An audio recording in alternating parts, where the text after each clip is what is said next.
Kuna sekta nyingine pia mapenzi, yani syllabus ya mapenzi ni kubwa. Kuna mmoja juzi nimeona anasema anataka mume wake zile vitu zisifanye kazi.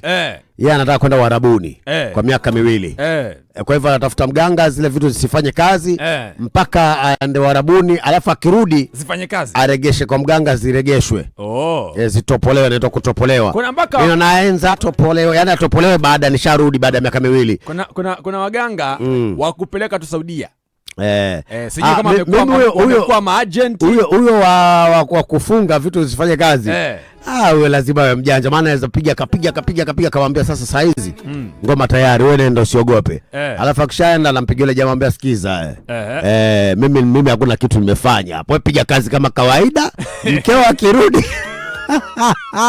bora hizo za Uarabuni uniganyie. Unasikia mganga anakuambia mimi na uwezo kukupeleka Uarabuni wewe.